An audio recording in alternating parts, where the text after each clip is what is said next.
Hello, I am Pramiti Barua.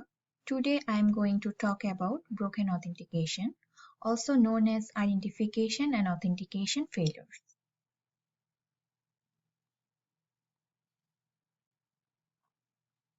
So, what is broken authentication? We all know that in a web application, password plays a major role in the authentication phase. In order to get access, the user must enter the username and password, which are sent to the server for authentication process. The server then checks them into its database. If found valid, it generates a session and processes it to the browser in a form of cookie session ID. A broken authentication allows an attacker to use manual or automatic methods to try to gain control over any account they want. Or in the worst case, they can gain complete control over the system. It is a very common vulnerability on the web. It usually refers to a logic issues that occur on the application authentication mechanism like bad session management. In WAF's top 10 vulnerabilities for 2021, broken authentication ranked 7, but before that it was in rank 2. In terms of how common it is fairly common but may not be in each web application. In particular, it is common on older applications based on older frameworks and mostly on applications that are written from scratch. There could be situations where it simply is not possible to replace or modify the older system. These types of applications may have vulnerabilities based on authentication. Most modern frameworks like PHP, Python, or Ruby are secure by design as they have strong functionality that could prevent broken authentication. But if those functionalities are extended or modified, it might get broken. We know that application level authentication is not really built into the original IDE of the web, so it is easy to get confused with what is happening.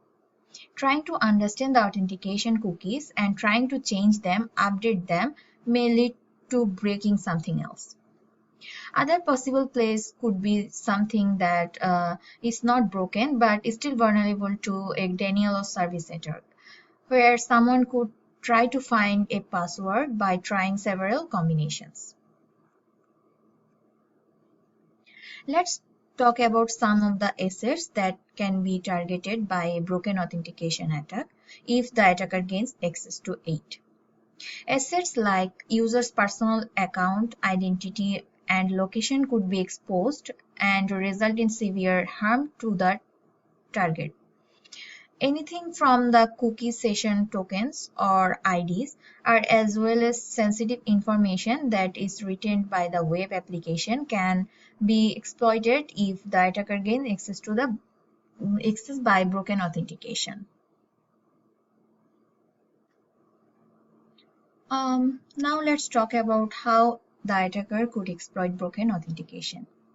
Credential stuffing is like a brute force attack where the attacker has access to a breached or compromised database.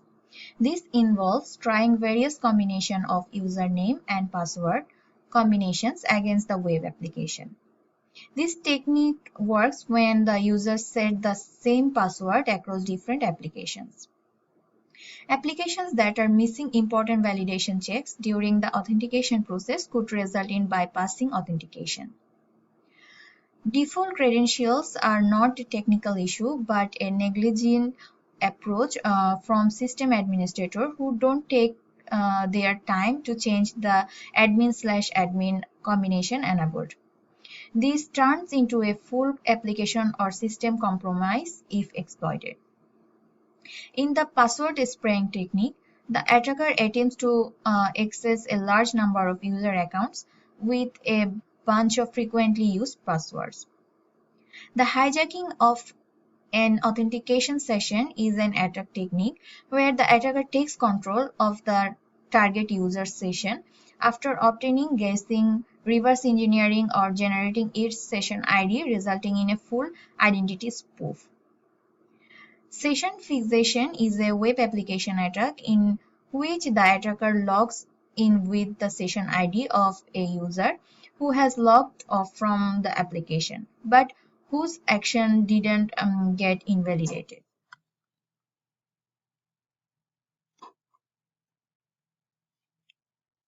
So there are some of the weaknesses to let us know that there are authentication weaknesses.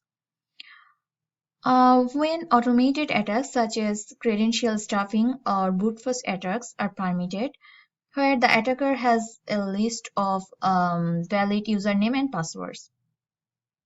Permitting default weak or well-known passwords such as password1 or admin/admin, and using weak or ineffective credential recovery and forget password process such as knowledge-based answers can make the system's authentication weak. Most importantly, not having multi-factor authentication and using the session identifier after a successful login indicates serious authentication weakness.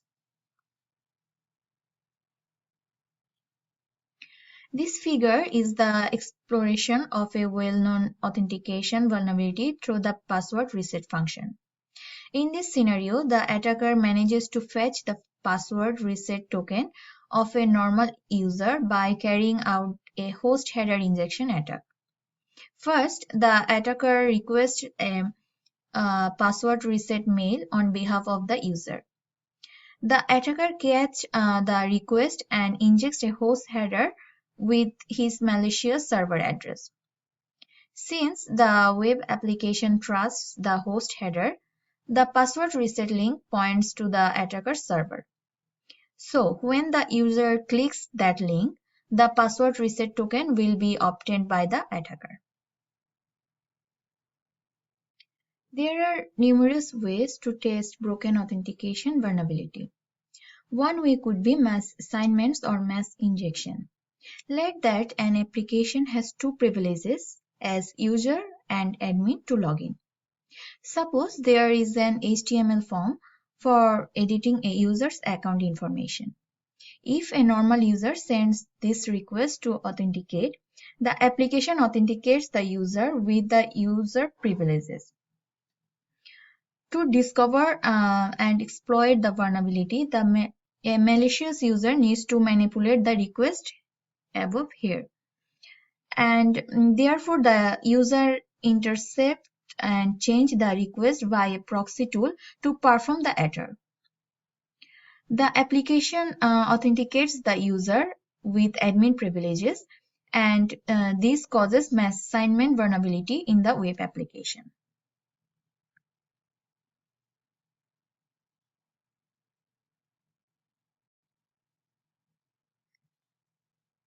There could be several impacts of this attack. They can steal someone else's identity and use it to make fake calls or emails, sharing fake news, selling illegal items, and can even try to use it for cyber stalking. They can gain access as administration and steal critical business data.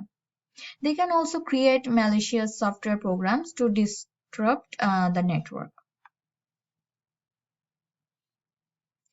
Some of the mitigation that a web application can impose to be safe from such attackers could be multi-factor authentication, which is by far the best defense against most password-related attacks. It can prevent automated credential stuffing, brute force, and stolen credential reuse attacks. A strong password policy makes it difficult for attackers to guess the password by manual or automated means. A password estimator can be included to help users create a more complex password and block common and previously breached passwords. The session ID or token binds the user authentication credentials to the user HTTP traffic. The session ID must simply be an identifier on the client side, and its values must never include sensitive information. The name used by the session ID should not be extremely descriptive nor offer unnecessary details about the purpose and meaning of the ID. The session ID length must be long enough to prevent brute force attacks. Failed login attempts should be logged, addressing all failures and alerting administrators when credential stuffing, brute force, or other attacks are detected. Now let us discuss about a real broken authentication attack example discovered from CVE 2019-16399. This happened in the Western Digital WD My Book World Through 2 version 1.0.2.12. So basically this allows an attacker to access the admin directory without credentials. He or she can easily enable SSH and log in with the default root password welcome. Here the attack vector is the network.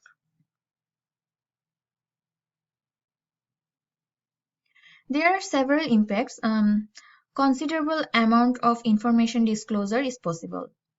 Modification of some system files or information can take place. There will be reduced performance and interruptions in resource ability. And it is more importantly, there needs very little knowledge or skill to exploit with this. There is basically one change so far in the files of the system. As default password for SSH is welcome, the only security measure preventing SSH logging is the disabled SSH port, which can be enabled with above post header if needed. As there is no update coming, it is suggested to avoid this NAS to be safe. Finally, as WD My Book World 2 NAS is very outdated hardware and it is still using PHP 4, it has more potential of remote exploits. So these are the references that were used to create the presentation. Thank you, everyone.